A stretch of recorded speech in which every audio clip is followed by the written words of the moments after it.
Tudo bom, pronto.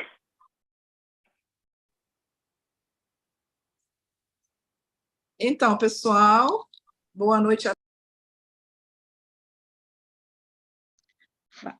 Você ficou muda, Fátima. O som falhou. O som falhou, Fátima.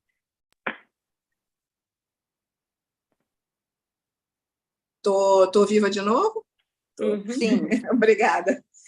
Olá, pessoal, boa noite a todos. Eu sou Fátima Marques, sou coordenadora, presidente e fundadora do Núcleo Convivências, que é uma instituição sem fins lucrativos, que existe desde 2005 e que cuida da saúde mental das pessoas de todas as classes, níveis sociais, culturas, etnias. Estamos aqui para agregar valor, trazer ajuda, principalmente informação segura a todos que querem conhecimento, troca de informações, e pegar um pouquinho aí do conhecimento, né, e da ajuda que esses profissionais que vêm colaborar com a gente trazem para a gente. Primeiramente, eu quero, né, agradecer demais da conta a participação da Ediane, nutricionista, e do Levental, é assim que se fala, o seu sobrenome? Vitor Levental. Isso, muito psiquiatra. Muito obrigada pela presença de vocês. Tenho certeza absoluta, pelo que conheço do trabalho de vocês, a grandeza do que vai ser hoje, o que a gente vai conseguir saber, que a gente vai conseguir entender de toda essa dinâmica, né, dentro da psiquiatria infantil e da nutrição infantil. Muito grata mesmo pela presença de vocês. Eu tenho sempre por hábito não apresentar as pessoas que acham que quem melhor se apresenta são elas próprias. Então, eu acho mesmo. Então, eu queria que vocês pudessem, por favor, se apresentar, se puder ser Ediane, só por uma questão de conhecimento de gênero mesmo, ser delicado com as meninas, né? Ediane Oliveira. Então, vamos lá. Muito obrigada, tá? Muito obrigada, Fátima. A gente já se conhece há longa data, eu acho que mais de 10 anos, né? A gente se conheceu num projeto, numa cozinha. Depois eu consegui, né, prestar serviço num restaurante que você abriu por um período, sempre, né, antenada. Eu sou formada pela Unirio no ano de 2001. Ao longo aí desses 20 e poucos anos, já fiz vários cursos de capacitação, mas eu digo que vou citar um só, tá? Para não ficar muito extenso, que foi a pós-graduação em nutrição clínica funcional, aonde a gente aborda, né, tem um conhecimento um pouco mais aprofundado em termos de suplementação, de alergias alimentares, de intolerância, e principalmente, né, dos conservantes, do que são feitos os alimentos industrializados, que é o que a gente vai estar abordando aí mais profundamente no final da live, né, quando for a parte aí que me cabe em relação à nutrição. Obrigada. Vitor, pode falar de você um pouquinho para a gente? Claro. Muito obrigada. Eu que agradeço. Boa noite, agradeço aí por estar sendo convidado por vocês nessa live. Espero estar contribuindo um pouquinho com o tema. Me chamo Vitor Levental, eu sou formado pela Unirio também, assim como a Ediane. Me especializei em psiquiatria na Santa Casa, na PUC Santa Casa, e estou há alguns anos também na psiquiatria, trabalhando tanto no serviço de emergência, serviço de internação. Tenho meu consultório no Largo do Machado, né? Hoje em dia a gente trabalha bastante com psiquiatria, e atualmente eu espero passar bastante dessa experiência hoje aqui na live. Eu estou acompanhando o serviço de psiquiatria infantil, que é muito famoso no Brasil, na Santa Casa, com um dos melhores psiquiatras do Brasil, infantil, Fábio Barberato, Francisco. São excelentes psiquiatras, são pessoas que buscam filas por esses atendimentos, né? E lá é um serviço de saúde mental completo, né? Tanto com psiquiatra, nutrição, psicólogo, e eu espero estar passando um pouquinho dessa experiência, e se eu puder estar agregando um pouquinho desse conhecimento aqui com vocês, eu acho que a gente vai estar somando. Com certeza. Com certeza. A gente, quando falou da live, né, a gente começou a falar, ou fizemos um anúncio, de algo que assim, um divisor de águas para as pessoas. quando um responsável é chamado à escola, por exemplo, né? E a escola, porque a escola ela não dá diagnóstico, né? Mas ela insinua, ela pede a você que investigue, que veja mais profundo, que aprofunde o olhar e o cuidado, né? De uma criança que pode ser uma criança especial em termos genéricos, né? E a partir daí, é só o pânico ou tem alguma coisa para fazer? Porque toda criança é especial, no meu entender, toda criança é especial, né? Nem que seja especial num sorriso, especial numa ação, especial numa dificuldade, especial numa inteligência. Toda criança tem a sua especialidade, digamos assim. Todos nós somos especiais, né? Só que existem algumas características especiais com as quais a gente geralmente precisa de mais ajuda, porque não está no nosso cotidiano, não cicla no nosso dia a dia, né? Como é que a gente faz? Eu acho que é muito legal a sua pergunta, Fátima, porque hoje, inclusive, eu estava atendendo uma paciente que eu fiquei até emocionado, né? Fiquei muito feliz, porque eu acho que primeiro a gente tinha que tirar o estigma, né? Isso eu sempre falo, a gente tem uma luta, né? Eu acho que a gente precisa, todos da área de saúde mental, nós precisamos, já evoluiu muito, mas ainda tem muito para a gente crescer, né? Com a pandemia, as pessoas estão começando a falar sobre ansiedade, depressão, autismo. Eu acho que as pessoas precisam conhecer, porque as pessoas têm um temor muito grande, né? Assim como a senhora comentou, ela não vai ao psiquiatra por medo, infelizmente, ela vai ao fono, ela vai a todos os especialistas achando que vai ser medicada, que vai tomar uma medicação que vai mexer com a cabeça, que vai mudar a personalidade. E isso é uma tristeza muito grande, porque eu acho que assim, o diagnóstico ele é libertador. Por exemplo, eu estava atendendo uma criança hoje que ela tem uma ansiedade muito grande. Não é nem criança, né? É que ela tem um problema já há muitos anos atrás, mas ela tinha 22 anos, a que eu atendi hoje. E ela tem uma ansiedade muito grande, que o psiquiatra anterior, né, não convém citar nomes, né? Ele estava dando um diagnóstico de toque, tem uma ansiedade muito grande, tem um sono muito ruim, que a gente vai falar sobre isso também, que tem tudo a ver com a alimentação. Enfim, essa paciente tem uma ansiedade muito alta. E quando a gente começa a investigar o diagnóstico correto, a gente vai perceber que a gente começa a ter um tratamento adequado, começa a perceber que o pensamento acelerado, a desorganização mental, será que ela tinha TDAH? Será que se ela for medicada corretamente, a qualidade de vida vai melhorar? Quando a gente aprende o que é psiquiatria, quando a gente começa a medicar corretamente, quando a gente conversa, quando a gente começa a ver que a pessoa ela está muito... não é culpa da pessoa ela ser bagunceira, às vezes, ela tem uma desorganização mental. E se você faz psicoterapia, se você consegue ajustar níveis de dopamina, você entende que não está dopando nem sedando ninguém, você está fazendo uma alimentação adequada, mas você está medicando corretamente, a pessoa vai se encontrar, ela vai ter menos discussão em casa, vai ter um sono adequado, ela vai melhorar as notas, e isso é um divisor de águas. Eu falo porque eu já tive relatos de que a vida mudou da pessoa. E a alimentação mudou. Hoje eu recebi uma paciente, eu comentei com a Ediane no consultório, com 20 Ruffles, porque ela possivelmente tem TDAH, ela queria tudo ao mesmo tempo. E se ela passa a ficar menos eufórica, menos ansiosa, até a alimentação dela vai melhorar. Não queria me estender nessa sua pergunta, né? Eu não tomei minha medicação para ansiedade, estou brincando. Mas, assim, o quanto quando a gente tem o diagnóstico correto, né? E eu vou explicar como que a gente chega no diagnóstico em psiquiatria, às vezes a gente não vai ser numa primeira consulta que a gente vai chegar no diagnóstico. A gente vai ter uma hipótese diagnóstica. No caso, por exemplo, do autismo, em alguns casos a gente precisa fazer uma testagem neuropsicológica. Às vezes por exemplo, a gente vai receber um paciente.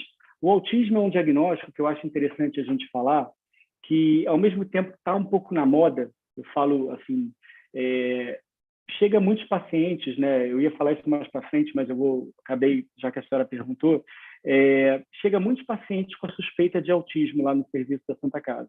Às vezes a gente faz o diagnóstico e às vezes a gente desfaz o diagnóstico, porque a gente vê muita mídia, tem a mídia boa e a mídia ruim. Aí chega o paciente, caramba, ele está com essa conduta, então ele é autista. E muitas vezes ele não é autista, né? Só que a gente, com a avaliação adequada, a gente tem que ver se o paciente tem traços, e aí uma boa testagem neuropsicológica.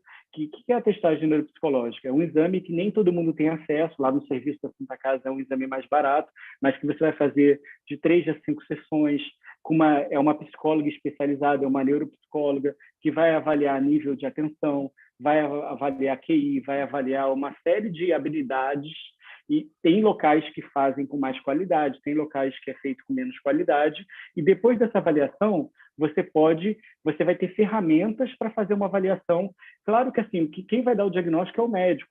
Por exemplo, pode ser um neurologista ou psiquiatra, ele vai avaliar a conduta do paciente. E é interessante que na Santa Casa, isso me chamou muita atenção, a gente avalia o paciente só, sem a família, pedindo sempre a autorização dos pais, né? E depois a gente avalia só os pais. E como a gente tem observações bem diferentes, uma coisa é que os pais falam, meu filho só come um tipo de alimento, meu filho não interage com os amigos, será que ele é autista? E conversando com os filhos, conversando com o paciente, às vezes a gente vai ter informações completamente diferentes. Por isso que depois eu vou falar sobre algumas questões, o quanto o comportamento da família é importante, isso vai influenciar na alimentação hoje em dia de casa, né? Porque às vezes a gente é a família que está preocupada com o diagnóstico ou é o paciente que está com um verdadeiro diagnóstico. Por isso que tem um professor que eu gosto muito, que ele gosta de sempre primeiro avaliar o paciente. Claro que tem alguns casos que realmente o paciente não tendo muita comorbidade, não tendo muita consciência da doença, a gente tem que conversar primeiro com os pais, dependendo da idade do paciente. Mas é muito legal a gente ter esse contato com o paciente primeiro, para não ter interferência dos pais na consulta, né?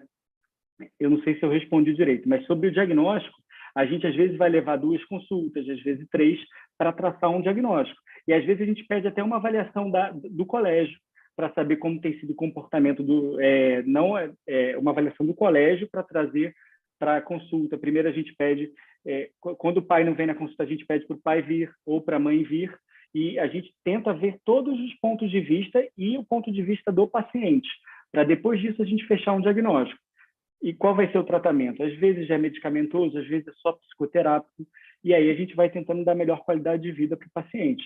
Isso no caso do autismo, tá? Tem várias outras comorbidades que são muito comuns na infância. Oi, tá sem som. Aí, Jane também tá sem som. Oi, voltou. Você falou uma coisa bastante importante, que é a questão do preconceito com relação à figura do psiquiatra e à psiquiatria. Muitas vezes, quando eu encaminho os meus clientes para uma avaliação, que às vezes o sofrimento é tanto, que a interação medicamentosa ela é absolutamente necessária para que a pessoa saia daquele sofrimento, até para que ela consiga evoluir terapeuticamente dentro do processo. Né?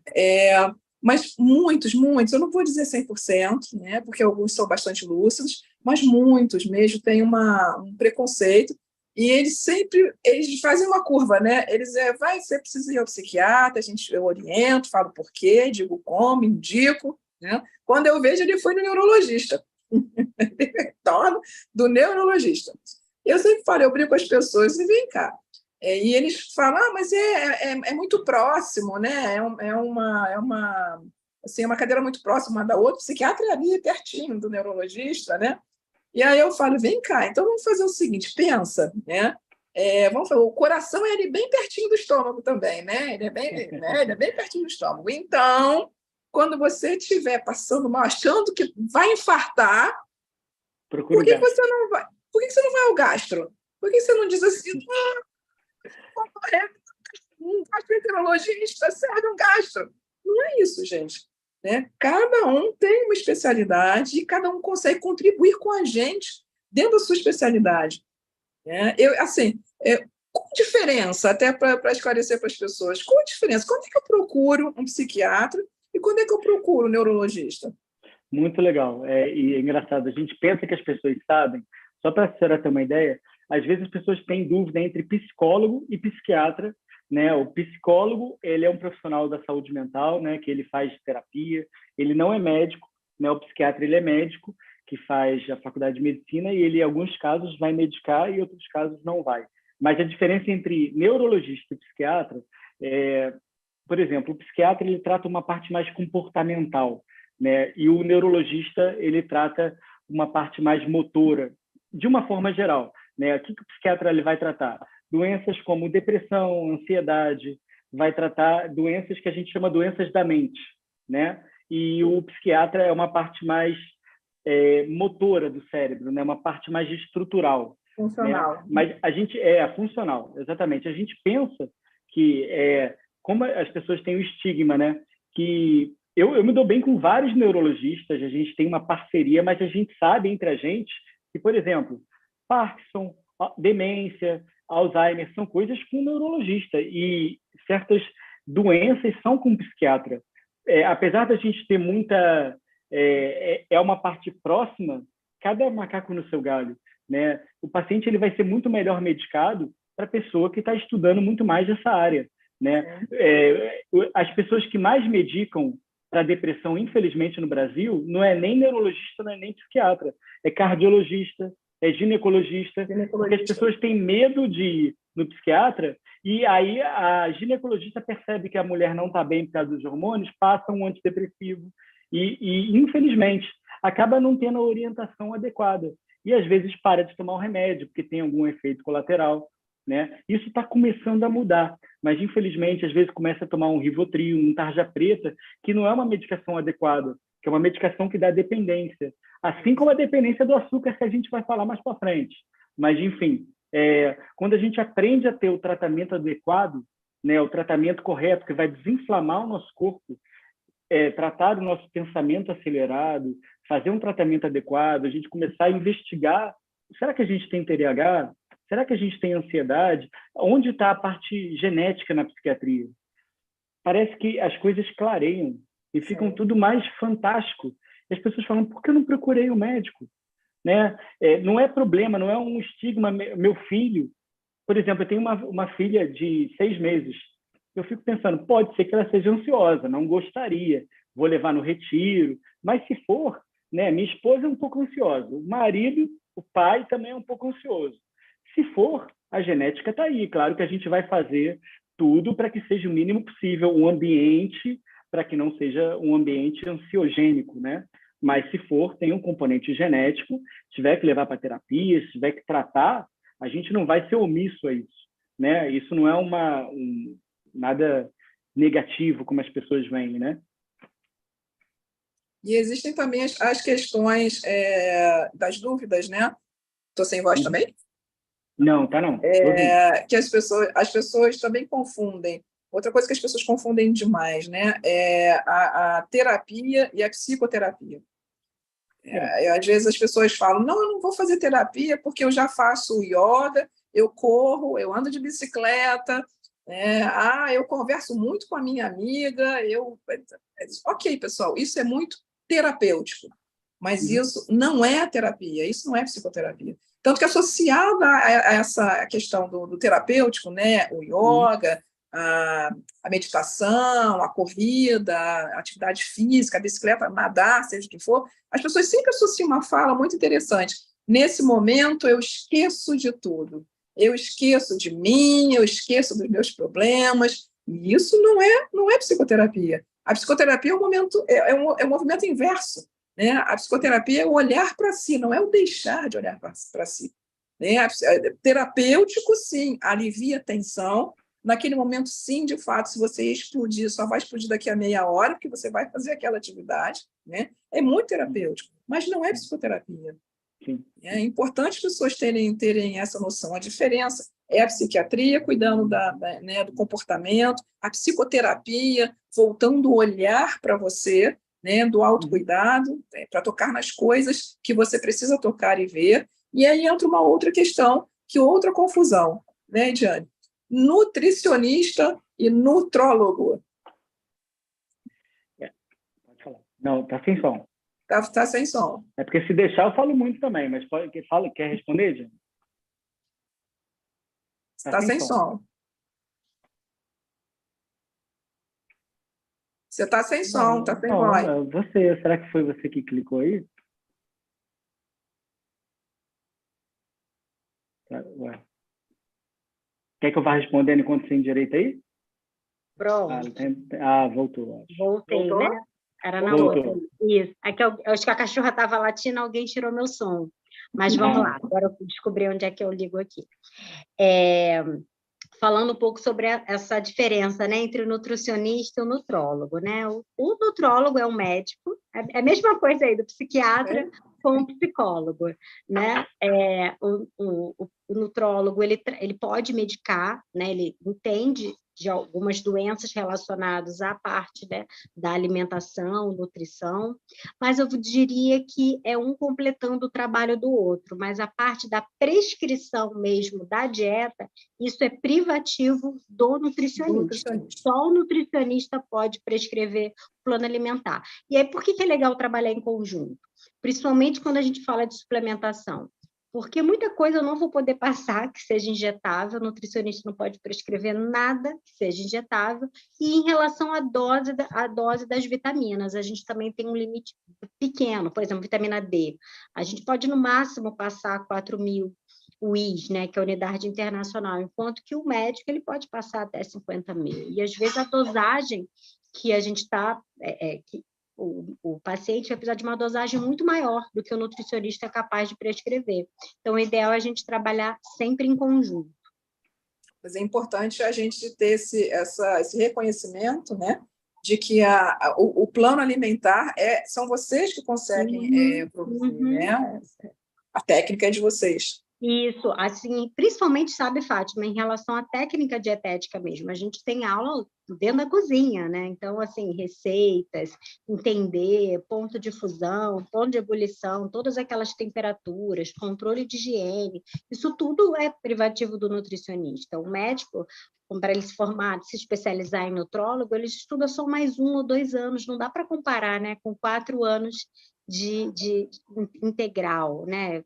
A Unirio lá a gente não faz integral, tem aula manhã, tarde e noite. Então, é um curso com uma carga horária muito extensa para a gente achar que o médico em 1, 2 anos é a mesma coisa. Não é, nem perante o conhecimento, nem perante a lei. Vitor? Eu acho que tem espaço para todo mundo. Eu acredito, sempre acreditei nisso. Não falo porque é bonito, porque, assim, do fundo do coração, eu acredito muito nessa parceria. A Ediane sabe disso, porque, tudo bem, o médico ele vai prescrever doses altas de vitamina D, mas o paciente, ele vai... Conhecimento, eu acho que sempre é válido. Por exemplo, eu estava trocando mais cedo com a Ediane, ela estava falando detalhes da alimentação, de como é feito, a parte industrializada. Isso quem sabe é o nutricionista. A gente não sabe, a gente vai saber prescrição, medicação, a gente não... Certo? Por mais que você pegue um médico muito bom, um nutrólogo que domine a parte hormonal, tem coisas que são tabela nutricional, que quem sabe é a pessoa que estudou isso. Ou seja, por isso que é bacana, e tem coisas que sobre a psicoterapia, né? A psicoterapia tem várias linhas. Eu acho que se o mundo fizesse, né? Não dá, claro que não é todo mundo, mas muitas pessoas precisam de psicoterapia, que é o autoconhecimento. Né? Eu acho que isso tem a ver muito com a nossa consulta. Hoje, a gente está com uma nutricionista e com um psiquiatra, mas caberia muito mais pessoas aqui, caberia um psicólogo, caberia uma série... O tratamento é multifatorial, é multidisciplinar, né? Porque o que eu acho que a gente tem que eu posso estar acrescentando sobre o diagnóstico, que as pessoas, às vezes, infelizmente, nos colégios, a alimentação não está boa, porque, às vezes, não tem diagnóstico precoce. Né? A alimentação, a gente vai falar do alerta sobre a alimentação infantil. Infelizmente, o mundo está muito acelerado. As pessoas estão super ansiosas. Isso porque eu estou falando de um diagnóstico básico. O que eu tenho observado, por exemplo, eu estou fugindo um pouquinho, tá? Só para começar a falar coisas que eu considero um pouco importantes. Para a gente se deixar, a gente tem coisa para caramba para falar. Mas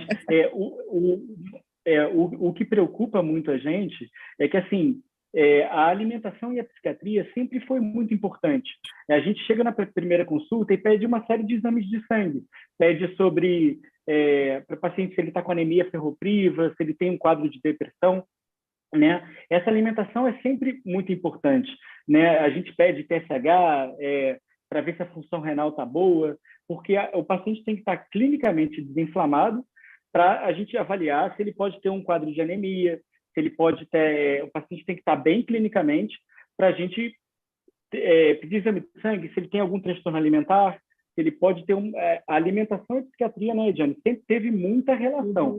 Só que eu acho que hoje o que está preocupando é um quadro muito mais alarmante que tem preocupado todos nós, que é uma doença muito mais silenciosa, é uma doença muito mais crônica, por exemplo, a obesidade.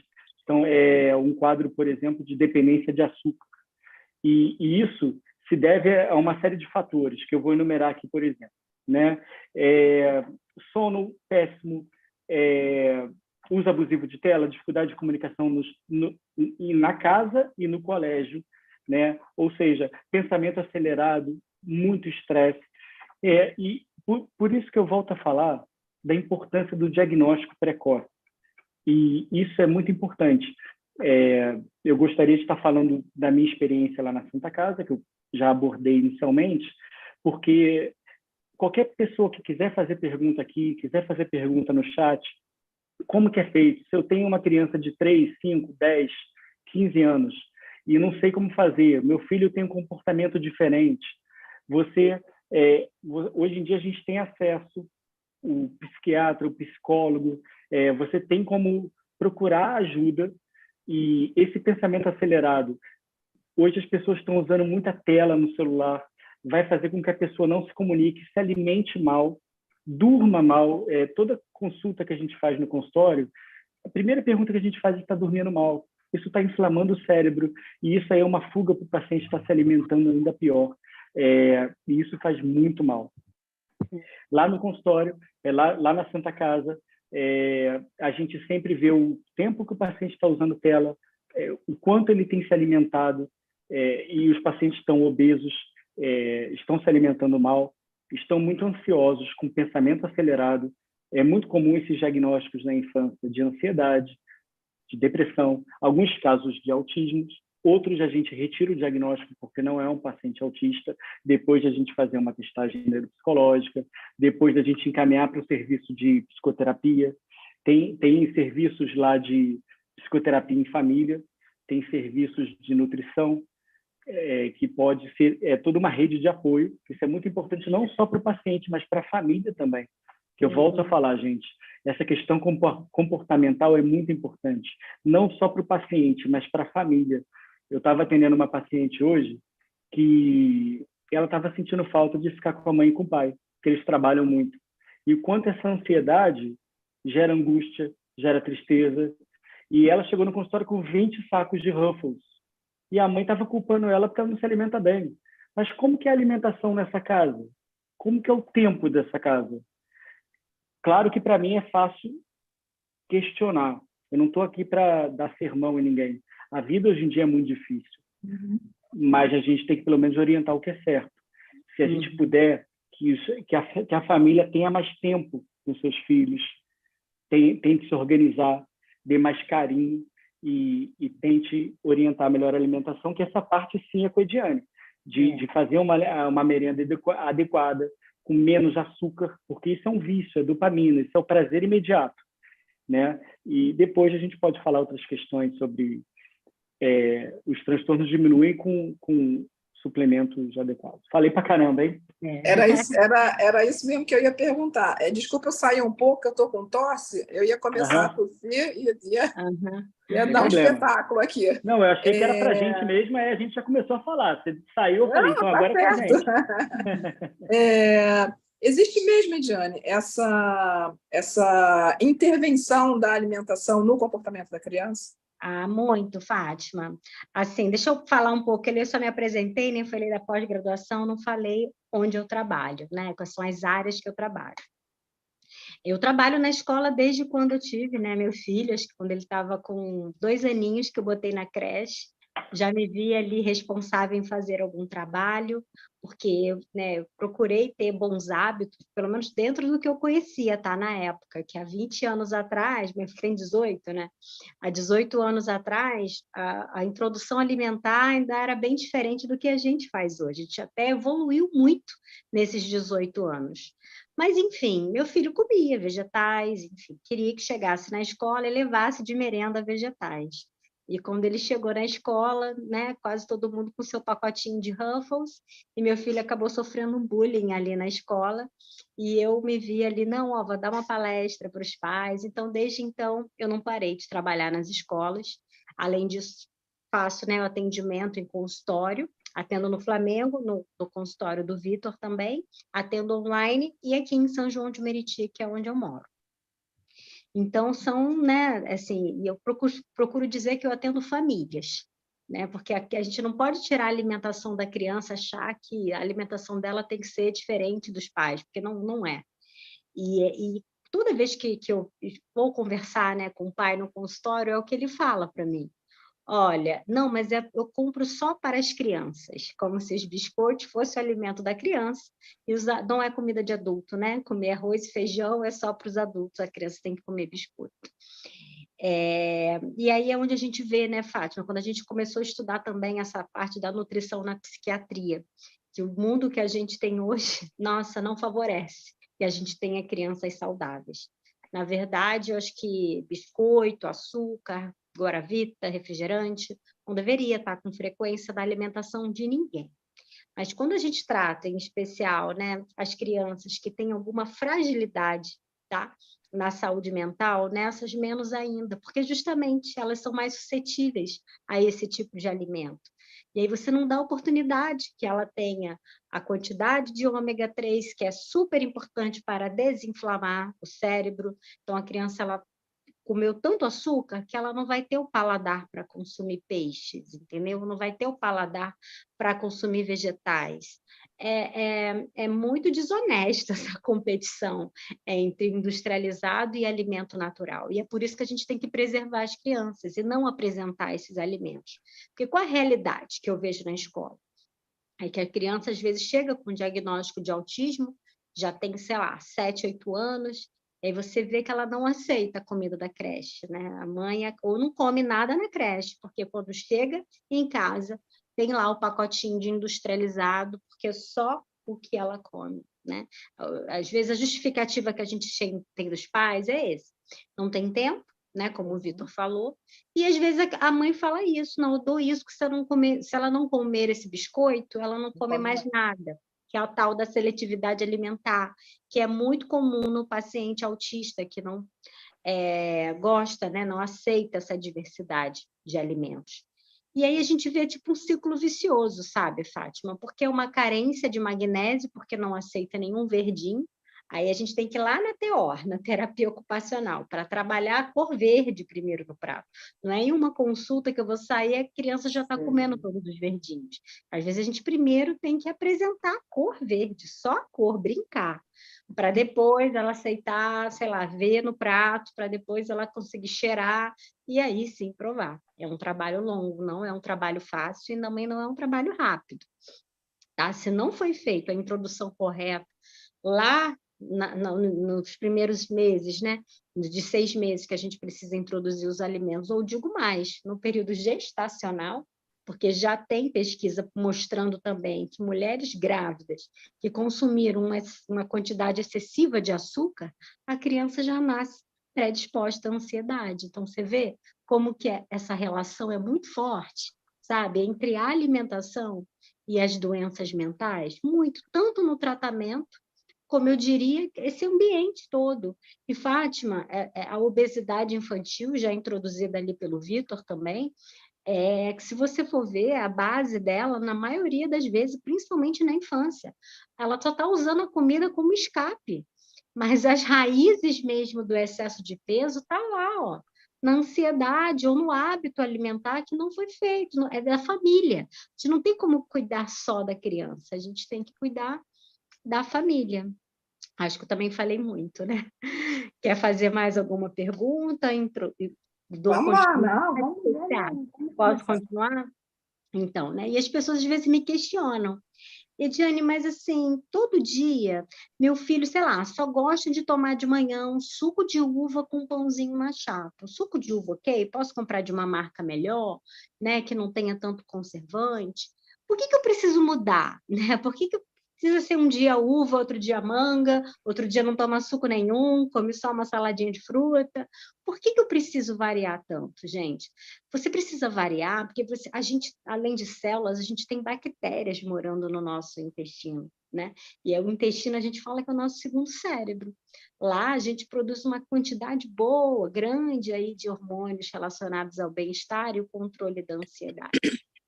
E aí, eu preciso de fibras, a alimentação das crianças, de uma forma geral, é muito pobre em fibras, também vou explicar um pouquinho por quê. Essa variedade, eu preciso ter também uma variedade nesse microbioma intestinal. A gente não fala nem mais que é microbiota. Agora é microbioma, devido à quantidade enorme. Eu só favoreço isso com fibras e com uma diversidade alimentar. Então, aquela ideia de um dia comer frango, outro dia comer carne, outro dia comer peixe, outro dia comer ovo. Essa variedade, então, de proteínas é muito importante. A gente, por mais que tenha proteína completa também, né, no arroz e feijão, a gente precisa de um pouco da proteína animal por conta do ferro, né? A não ser que a família seja vegetariana, que a gente também respeita os hábitos, e aí a gente vem com os suplementos. Mas o ideal, né, o que a FAO fala para a gente, que são os órgãos, né, que mais estudam a nutrição, é que a gente precisa ter, sim, um pouco de proteína animal, até em relação às vitaminas do complexo B. Né? Então, o que seria a função de complexo B? O complexo B é responsável pelo equilíbrio do sistema nervoso central. O magnésio é responsável por todo o relaxamento. Quais são os alimentos que eu encontro, né? É comida, gente, é coisas que vêm da terra. Nenhum alimento processado você vai ter essa quantidade, digo mais. Quando você troca, né? Você vai lá no lanchinho do seu filho e bota um copinho de guaravita ou um suquinho de caixinha, ou um suco natural que você faça, mas depois você adoça com açúcar. Esse excesso de açúcar, excesso de carboidrato, ele rouba vitaminas do complexo B. Então, você imagina, você já tem pouco no alimento, o pouco que tem você ainda desvia. Então, o que sobra por equilíbrio do sistema nervoso central? Né? Então, você percebe que realmente toda doença psiquiátrica tem uma base também na alimentação. A gente tem como melhorar. A gente não sabe aquela história que veio primeiro o ovo ou a galinha. Porque pode ser que algumas pessoas nem tenham problemas psiquiátricos, ela tem a deficiência nutricional que leva, entendeu? A ansiedade.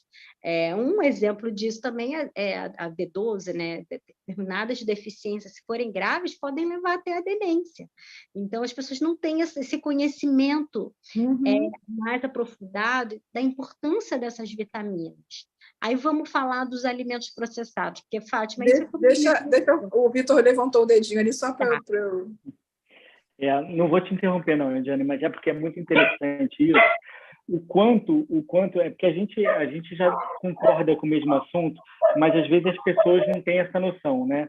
O quanto, gente, atualmente os congressos de psiquiatria, né, as informações mais novas, o quanto a gente tem essa noção de que doença mental, doença inflamatória, tem relação com o processo inflamatório, né? Isso, claro, existem várias teorias, né? De depressão é uma má absorção, né, de serotonina, mas existe também a depressão que é mais comum cada vez mais. Não é só a má absorção de serotonina, é uma inflamação. Tanto a depressão quanto a ansiedade, existem vários casos, por exemplo, pós-Covid. Pessoas tiveram ansiedade, depressão pós-Covid. Covid é uma doença tipicamente inflamatória, né? E é porque o ser humano, gente, ele é muito visual. Não tem jeito. Todos nós somos desconfiados. Se a gente só vai acreditar se quebrar o braço e ver lá a fratura no braço. Senão vai achar que o médico está mentindo, mimimi, frescura, falta de Deus. Mas, assim, se a gente começar a enxergar as coisas, vocês vão começar... Existem já exames lá nos Estados Unidos, até aqui que já está chegando ressonância, que você vê a nossa amígdala. O paciente que é mais ansioso, a amígdala está edemaciada, está inchada. Só que aí você olha, doutor, tá certo, eu tenho ansiedade, eu estou com um pensamento acelerado. Porque eu não queria interromper, Diane, mas só para vocês entenderem, se a gente conseguir passar essa informação, que quando o paciente está ansioso, quando o paciente tem qualquer situação inflamatória de saúde mental que seja disfuncional, ou seja, não está leve, está um quadro um pouco mais grave, que precisa algo mais além do que uma psicoterapia, ele está disfuncional, ele está inflamado. E essa inflamação é como se fosse um vermelhinho no cérebro. E essa inflamação tem tudo a ver, gente. Porque eu acho essa live deveria ficar salva. É um tema de utilidade pública. Por quê? É tão importante, as pessoas não têm ideia, porque a gente poderia falar 3 horas aqui sobre toda a relação da alimentação. Por exemplo, a alimentação tem a ver com estresse. Aí a pessoa vai lá e come. Mas a alimentação, ao mesmo tempo, inflama teu corpo. Ou seja, a alimentação inflama teu corpo e piora mais a depressão. Mas, ao mesmo tempo, quando o paciente está deprimido, ele também come. Ou seja, de todas as formas que a Ediane falar, a depressão e a ansiedade vai piorar. Ou porque ele está doente e ele vai comer, ou porque a própria depressão é uma inflamação. Você está entendendo? Ou seja, não vou me estender, mas se o paciente começar a entender que o fandangos que ele está comendo, ele está inflamando o corpo dele, ou seja, se ele comer alface, ele vai desinflamar o corpo dele. Estou falando de uma maneira grosseira. Tá? O industrializado inflama o corpo. Eu, quando comecei a cortar meu glúten, minha lactose, a minha asma melhorou.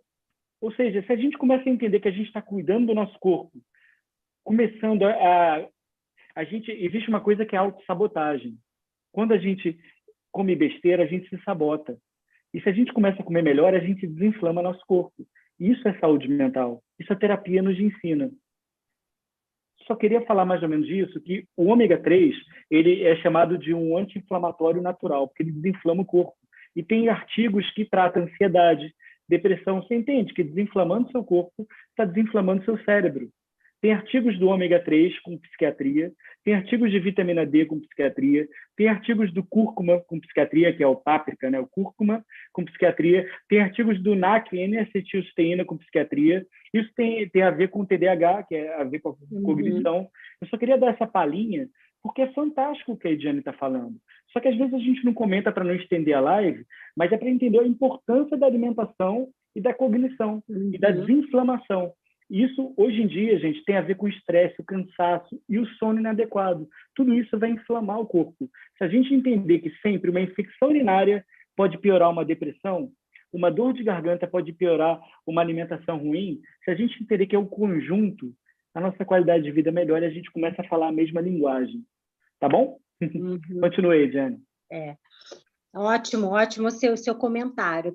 Até onde eu ia falar mesmo, vou dar o gancho aí dos suplementos que você citou, que eu já tinha colocado aqui, né? O ômega 3 super importante, seja através da alimentação, com linhaça, chia, mas eu acho que, assim, em caso de diagnóstico de doença, é sempre importante suplementar, mas aí a gente precisa, a dosagem, ela é individual, não dá para você ir lá na farmácia comprar qualquer produto, depende também a qualidade, se vem com mercúrio, se não vem com mercúrio, então fique atento, você tem que seguir o que um nutricionista prescrever para você, e ver a dosagem, saber que essa dosagem também, ao longo das consultas, ela vai mudar, ora vai ficar uma quantidade um pouco maior, outra menor, e muito importante que eu vejo, né, Vitor, em relação ao que a gente estava outro dia conversando também, para doenças em geral, tá?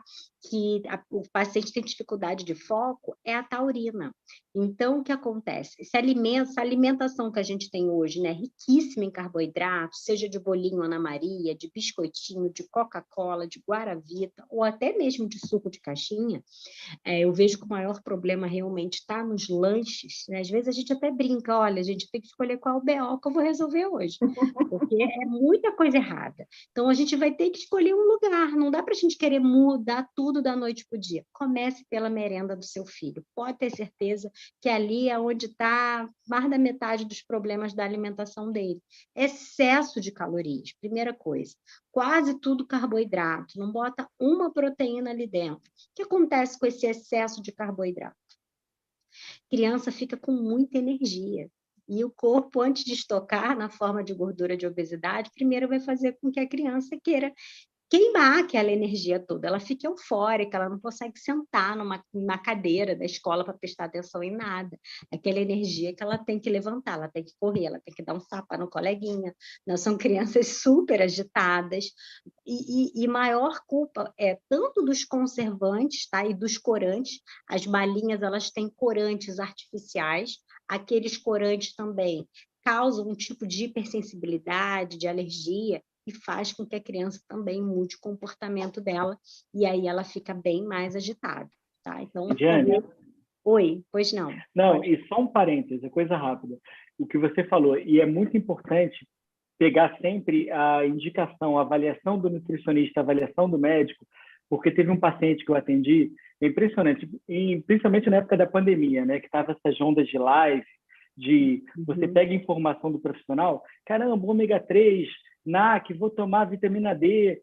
Eu tive um paciente que ele viu tudo isso, ele tomava tudo, é impressionante, ele tomava tudo, e é impressionante, gente, quando a gente às vezes não tem uma avaliação de um profissional, de um nutricionista, por incrível que pareça, ele tinha a melhor das intenções, mas às vezes isso pode até te fazer mal, tá? É importante a gente alertar isso, marca do produto, qualidade do produto, mas até quando você toma vitamina em excesso, dependendo da suplementação, você começa a tomar, isso pode alterar seu sono, isso pode fazer mal, dependendo do diagnóstico de cada paciente, se ele não tiver supervisão e orientação, podem ser os melhores suplementos do mundo, mas ele pode acabar, infelizmente, prejudicando a saúde. Por isso que eu falo, sempre é bom ter uma orientação, porque tem muita informação aí na internet, mas é sempre legal esse comentário que a Diane passou. Isso. Também penso a mesma coisa, Vitor. Às vezes o paciente chega para mim já suplementado por uma outra pessoa, um outro profissional. Chega com aquela lista interminável. Eu fico, nossa, tudo bem, não que seja ruim, mas vamos começar por esses aqui, ó, porque o corpo também ele tem a capacidade de transformar vitaminas a partir de outras, tá? É por isso que quando a gente fala que é o precursor de tal vitamina, é o precursor de tal hormônio. Por exemplo, a vitamina D. Né? Uma vitamina que parte dela pode vir do sol. Você não precisa ficar dependente, você só suplementa quando realmente ela está muito baixa, mas fora isso é melhorar o hábito. Mas vamos lá, as crianças saem cedinho de casa, o pai deixa na porta da creche, às vezes passa o dia inteiro numa sala de aula com luz artificial, a hora do recreio é 20 minutos, na maioria das vezes fica numa quadra que é coberta e só pega à noite. Como é que fica, né? A necessidade, a quantidade de vitamina D das crianças. Já começa aí, é uma vitamina que está super associada à depressão também.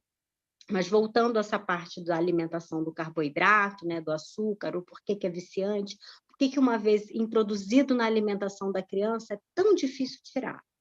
Gente, é que a gente fala que é um alimento com ação dopaminérgica. O que isso quer dizer? É aquela que, sabe do vício, do jogo, que né, as pessoas são viciadas em cassino, né? Ela é tipo uma premiação, vai lá no cérebro e dá, ó, plim, plim, né? Tô feliz.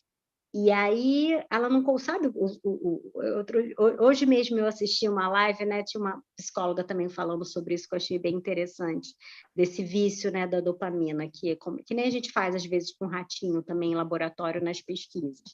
E aí nem sempre você dá, mas aí ele insiste, insiste, insiste, até a hora que consegue. Né? O cérebro ele fica meio maluco e viciado, ele não pensa em outra coisa. E isso vale para os alimentos, né? O açúcar é assim, e a pessoa vicia o paladar, ela não aceita nada amargo, tudo tem que estar com muito açúcar, ela não quer o paladar azedo. Até recentemente eu fiz um trabalho na escola, mês passado, foi bem interessante a gente falar sobre os tipos de sabores, né? E que a criança ela tem que ser estimulada sim, gente, ao amargo, a criança na introdução alimentar tem que trazer jiló, tem que comer rúcula, tem que aprender a chupar limão, maracujá, e essas frutas, naturalmente, elas não são doces, elas são azedas. Nós temos na língua, né, as áreas do salgado, do doce, do ácido, do umami. Por que não? Estimular, mas não, só dá coisas doces. Então, A gente vive numa sociedade que é toda parte, né, social também, é tudo com muito açúcar. Então, você vai numa festa, numa alegria, né, o quê? Brigadeiro, doce, fast food, refrigerante. Isso que é apresentado para a gente nos momentos de felicidade. E aí você associa que esses momentos felizes, né, tem que ter aqueles alimentos. E existe também, né, na questão psicológica, né, os atos compensatórios. A família tem muito hábito de compensar a criança, com comida. E nunca se você conseguir, sei lá, fazer isso, você vai ganhar um brócolis. Isso não existe isso. Não existe. E é a mesma coisa comer tudo, né, o Fátima? Então, assim, criança não tem... A comida, ela nunca pode ser usada como moeda de troca, gente. Nunca. Tem que ser de uma forma natural. Às vezes eu até vejo a criança na escola que a mãe faz a mesma coisa. Ah, a criança não está comendo. Às vezes ela quer só a atenção da mãe. Porque ela sabe que através da comida, se ela não comer, a mãe vai ficar mais atenta, vai sentar do lado dela, vai conversar mais com ela, nem que seja para brigar, mas vai dar atenção para ela. Vai estar ali. É interessante como a nutrição, né, essa parte comportamental é aqui, ó, somos nós três, o psiquiatra, o psicólogo e o nutricionista, envolve tudo isso. Eu falei da microbiota, vamos falar um pouquinho sobre essa parte do porquê dos industrializados serem tão ruins, né, gente? Não é só o açúcar em si. O que eu recomendo, né? Eu acho que essa parte da merenda escolar, eu posso, em vez de trazer só problemas, né, vamos tentar trazer um pouquinho da solução também. Porque eu já ia perguntar, existe vida depois do bolinho Ana Maria e do biscoitinho traquinas? Existe vida depois disso? A gente tem que trazer um pouco da solução, senão, nossa, você vem aqui trazer o problema. Eu acho que a criança, né, a gente não tem jeito, a gente vive numa sociedade que tem, né, açúcar, o álcool, o excesso de café, álcool e açúcar, né? Acho que são esses três grupos aí que a gente precisa se preocupar. Mas eu acho que assim, o pai deveria ser irredutível em relação à bebida que está levando na merenda escolar. Se pudesse, sabe, tirar mesmo qualquer tipo de saquinho, de suquinho, de guaravita, não, água, gente, a bebida deveria ser água, porque aí sobra calorias ou carboidratos que você dê no acompanhamento, porque a merenda escolar precisa ser atrativa. Você imagina que está ali na escola com um coleguinha que está levando as Ruffles, que está levando os bolinhos da Ana Maria, e você vai e manda só uma maçã para o seu filho? Você acha que ele vai comer aquele maçã, né, e olhando a coxinha do amigo? Então, você deixa mentalizar que isso aqui é coxinha. A sua merenda tem que ser quase um Masterchef ali mesmo, tem que ter uma competitividade. E aí precisa ser bonito aos olhos, né? Então, uma frutinha, uma garrafa de água bem linda, bem, né, lairada, enfeitada. Você pode botar, sei lá, rodelinhas de limão, de laranja dentro da água para fazer uma água aromatizada e colocar algo, né, para a criança poder comer que seja atrativa. Então, ó, dá para a gente fazer mini pizza, dá para a gente fazer hambúrguer caseiro, sabe? Porque são, até pela palavra, né, a criança já fica, ó, o bolinho que você pode fazer em casa, porque você vai medir o tamanho do que você vai mandar para uma criança. Tá? Quando você vai numa cantina escolar, a gente não tem diferença de tamanhos. O salgado daquele adulto lá, do adolescente de 16 anos, né, que é um salgado enorme, vai ser o mesmo que uma criança, às vezes, de 5, 6 anos vai comprar. Só que o gasto de caloria é completamente diferente. Então, você tem que colocar uma quantidade muito menor. Os biscoitos, quanto menos, melhor na vida do seu filho. Não existe biscoito saudável, não se engane. É melhor você fazer uma receita de um bolo em casa, um quibe. A galera não tem tempo para fazer. Eu sei que muita gente não tem, mas às vezes você tem lá uma secretária que trabalha na tua casa, você dá prioridade para que a sua casa esteja super limpa, impecável, a varanda toda limpa, as plantas, né, todas lá tratadas, mas esquece do principal, né? Uma parte fundamental que é a comida. Então, muitas vezes eu também não tenho tempo, gente, para poder fazer tudo que eu quero, mas a prioridade na minha casa, pode ter certeza que sempre foi a comida, né? Eu também vivo essa parte aí de falta de tempo, quem vai ao mercado, etc. Mas a gente tem que saber o que priorizar, porque se Mulher Maravilha não vai dar, mas algo a gente tem que priorizar em relação à nossa saúde, porque saúde você não compra na farmácia só com suplemento, você tem que ter o hábito alimentar, né? E aquilo você constrói, é um tijolinho todo dia. Os pais servem de exemplo também, né, para os filhos.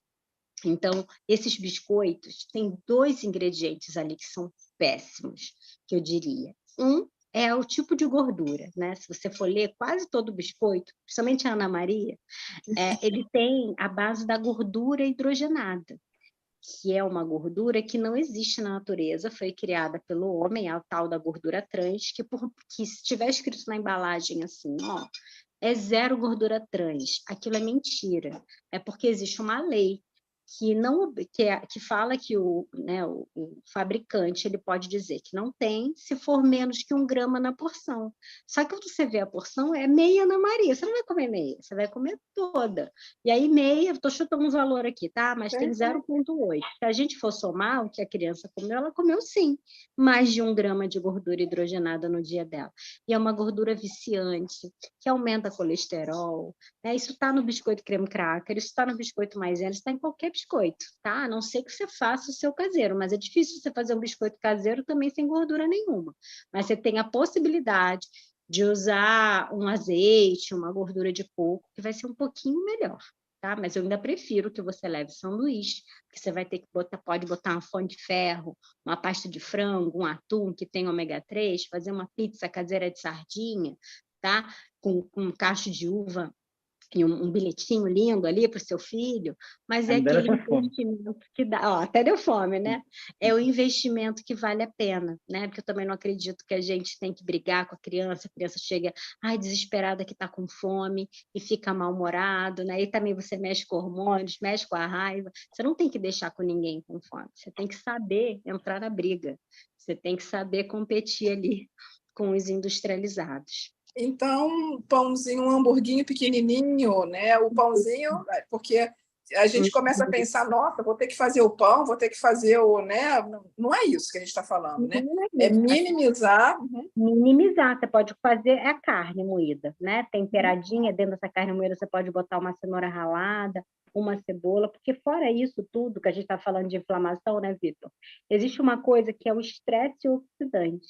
A forma que eu tenho de diminuir esse estresse oxidante é através dos antioxidantes que tem nos alimentos. A gente está citando aqui o ômega 3, a vitamina D, algumas vitaminas podem ser antioxidantes, mas não é só nas vitaminas que você encontra, é na cor dos alimentos.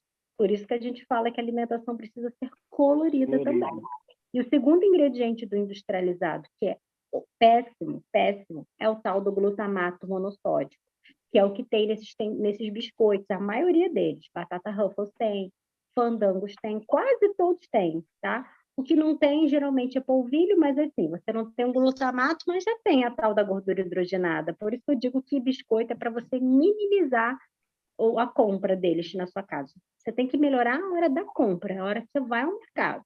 Mas o glutamato monossódico, ele é excitatório do sistema nervoso também.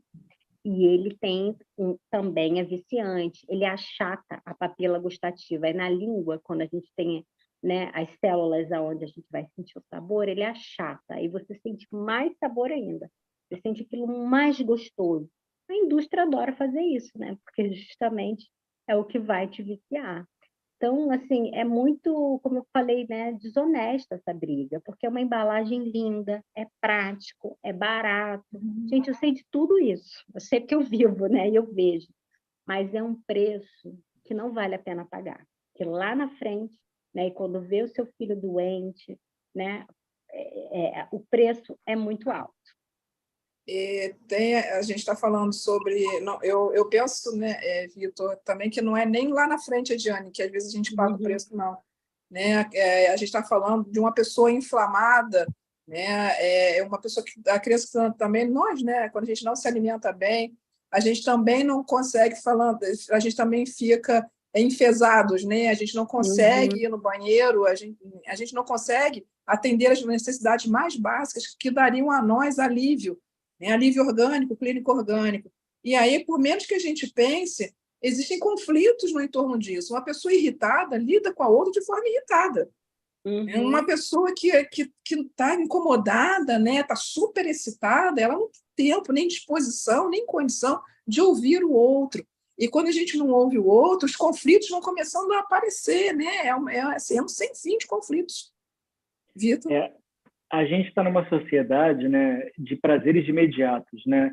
Eu sei porque eu sofria também, eu sempre gostei, eu melhorei um pouco, eu acho.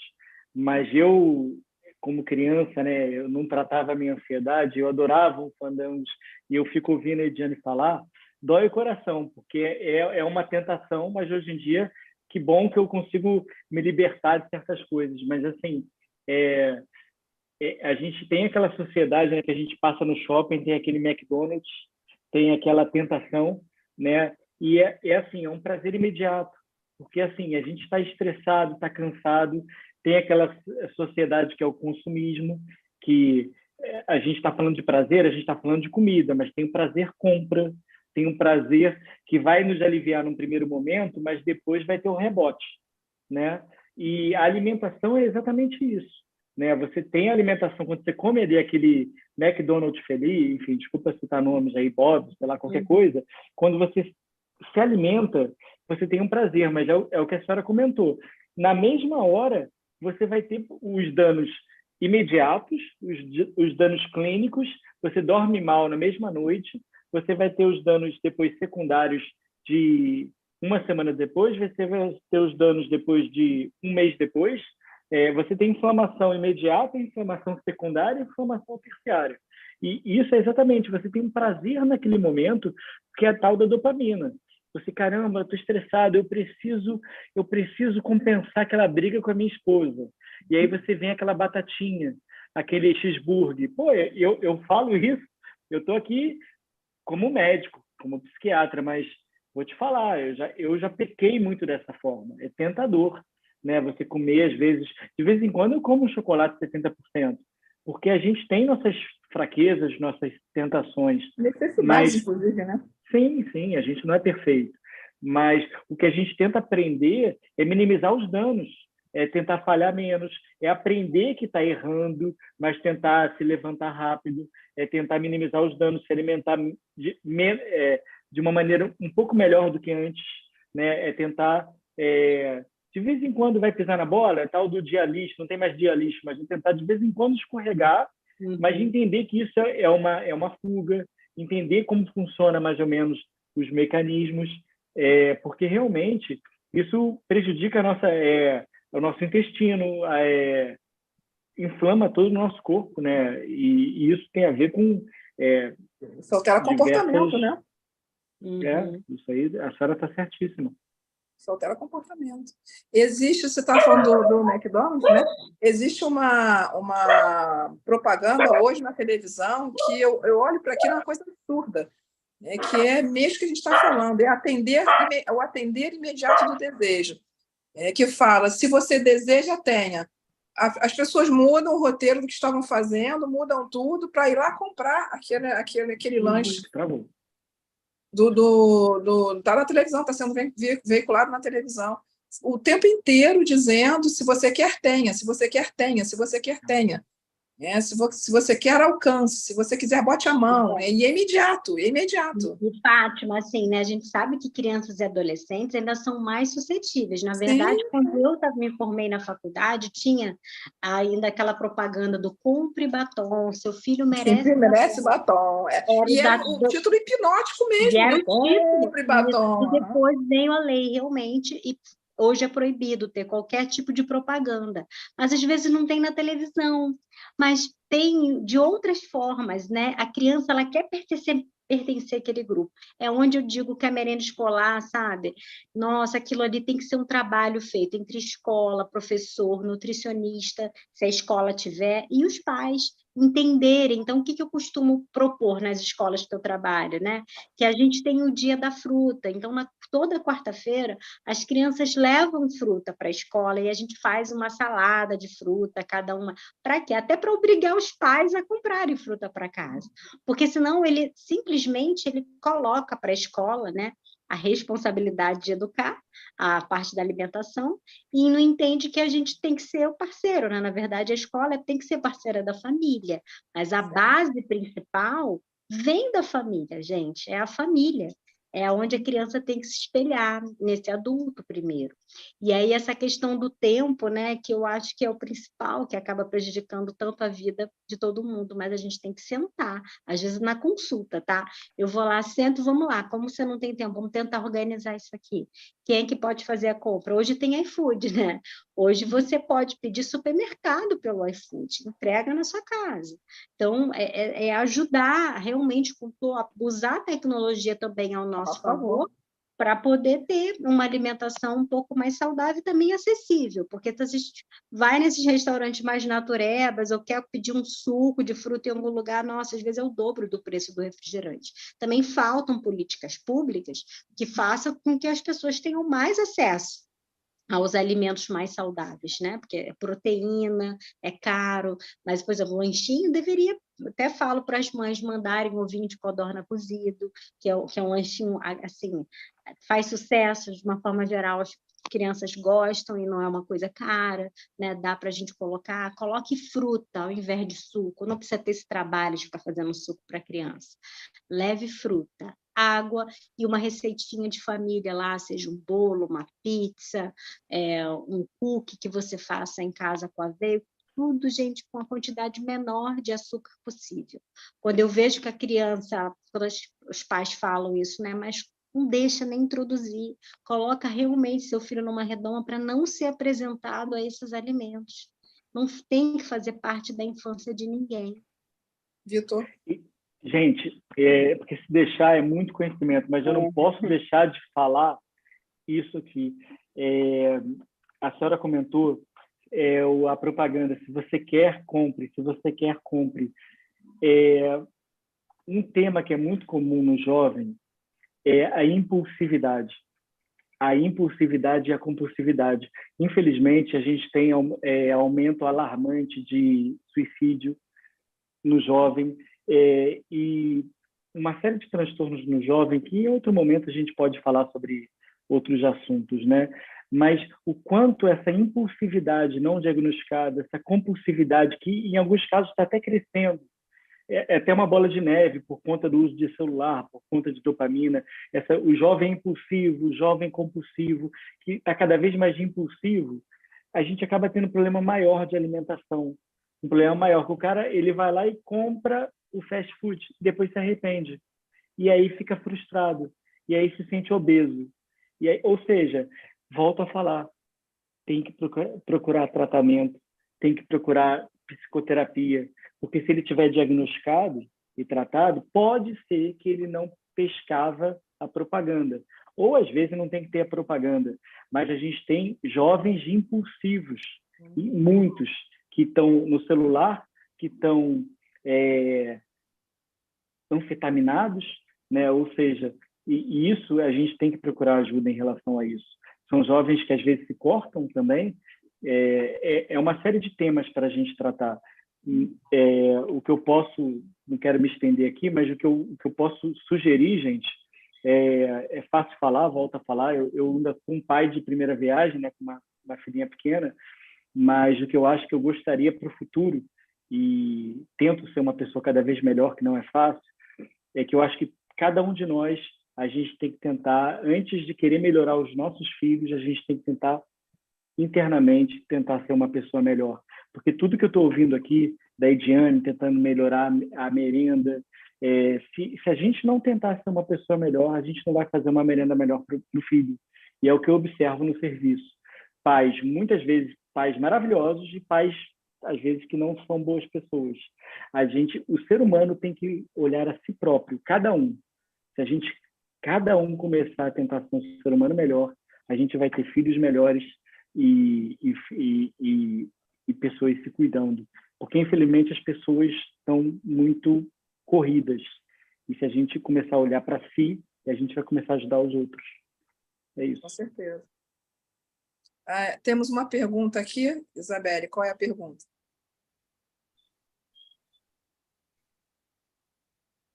Isabelle? A pergunta é da Parceirada do Bem, sobre adoção de 100% stevia para crianças. Também tem contraindicação? Pode ser consumido moderadamente? Olha, posso falar? Está me ouvindo? Sim. Sim. Ah, tá. Então, a estévia é o que a gente considera como adoçante natural, tá? Até o momento, eu digo até o momento, porque tem alguns estudos mostrando alguns malefícios, sim, tá? Da estévia para a microbiota intestinal. Por isso que a gente fala assim, o ideal é não usar nada. Para criança, você viu que até o Ministério da Saúde também fala para qual o intuito de usar estévia? Porque só se a criança for diabética, aí tudo bem. Fora isso, é melhor usar pouco açúcar numa receita ou outra do que você usar adoçante, tá? A gente não recomenda adoçante para criança, a não ser que ela seja diabética. Se for para controlar o peso, a gente sabe que não adianta, porque a estévia também tem o quê, gente? Paladar doce. A gente tem que aprender, na verdade, a educar esse paladar.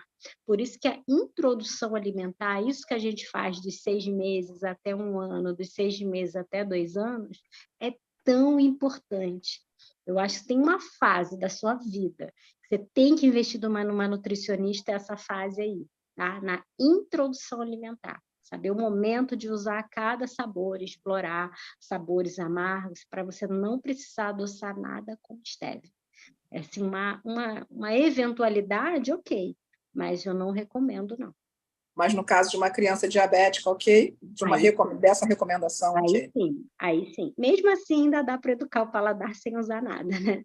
Mesmo assim, dá. Mais alguma pergunta, Isabelle? A gente pode encerrar.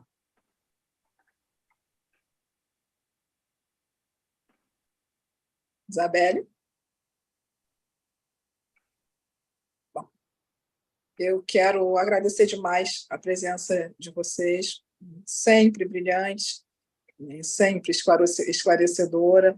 Muito obrigada mesmo. E lembrar sempre as pessoas, né, que estão nos ouvindo, ou que vão nos ouvir, que isso vai ficar gravado e disponível. Que o Vitor tá... Ok. Dá só um minutinho, Isabelle. Que o Vitor estava falando, né, a respeito do autocuidado. Essa questão eu vejo no consultório, as pessoas estão... Tinha uma música, acho que era uma música que falava numa tal de uma velocidade 6, não sei se nem se é da época de vocês, né? Mas era um mundo muito corrido, tudo, né? Eu assisto as mensagens irem para a velocidade 2, onde as pessoas sequer ouvem o que as outras estão falando, né? Esse não ouvir, esse dispersar, estar dentro de casa, porque vejo dentro do consultório famílias, né, eu cuido de famílias, casais, famílias somente adultos, as pessoas falam e eles não estão ouvindo, tanto que tem 30 segundos depois da fala, a pessoa fala o quê? E não ouviram mesmo, e não é intencional. A cabeça está funcionando numa velocidade que ela está sentada no consultório resolvendo milhares de coisas depois. Né, para depois dali ou diante dali, elas estão atemporais, né? Elas não estão aqui agora. Então, eu sempre digo que as pessoas precisam ter compaixão delas próprias. Está demais, está demais. É preciso um olhar mais gentil, é preciso um olhar mais generoso para si mesmo. Está demais. Nós não estamos vendo nem o outro, nem a nós mesmos, nem a situação, nós não estamos vendo nada. Aí a gente fala, vamos fazer a merenda, a primeira pergunta que vem, mas que tempo? Tá de palhaçada, né? Que eu tenho tempo para fazer isso. Eu ouço no consultório, gente. Eu não, né? A Fátima, você está falando sério que eu tenho que sentar com meu filho? Não dá. E a pessoa fala em desespero. Ela está desesperada, não dá. Né? Dá, gente, dá. Sempre deu. Um ovo cozido e um pão com queijo, você consegue só montar. Você consegue só montar. Isso, sempre deu, né? Sempre deu para se acalmar, sempre deu para botar o coração numa pulsação melhor para viver. E nós não estamos vivendo bem, e eu acho que a gente precisa pensar nisso. Por mais que a gente tente o auto-engano, né, a gente não está vivendo em paz, a gente não está vivendo. E eu acho que isso precisa ser visto. A alimentação, o ato de comer, não só a alimentação em si, né, o ato de comer pacifica. O ato de sentar e entrar em contato com aquele momento é pacificador. E a gente já não come mais à mesa, a gente já não come mais nos horários certos, a gente não combina mais com a família, não tem mais nada. Alguma coisa está muito errada. Né? Alguma coisa está muito errada. Eu convido as pessoas a uma reflexão. E assim, o ato de nutrir-se né? O momento de se alimentar é um momento importantíssimo, onde a família se reúne, onde a família conta os casos, né? Onde tanta coisa acontece ali, né? E hoje, nos restaurantes, as pessoas estão se comunicando pelo WhatsApp. Mas né, Fátima, era engraçado, porque eu lembro que à noite, né, era o horário que sentava na mesa e perguntava como foi seu dia. Hoje em dia, por conta do telefone, as pessoas na hora já mandam mensagem e já dizem o que aconteceu. Tamanha ansiedade, não espera nem a noite para ter o bate-papo. Então, à noite, quando você vê, você já sabe tudo que aconteceu, vazio. você já monitorou, você já viu pelo GPS, sabe tudo que aconteceu. É um vazio. Não é? É um vazio. Vamos lá, Isabelle, para a gente poder encerrar aqui. Não, finalizamos as perguntas.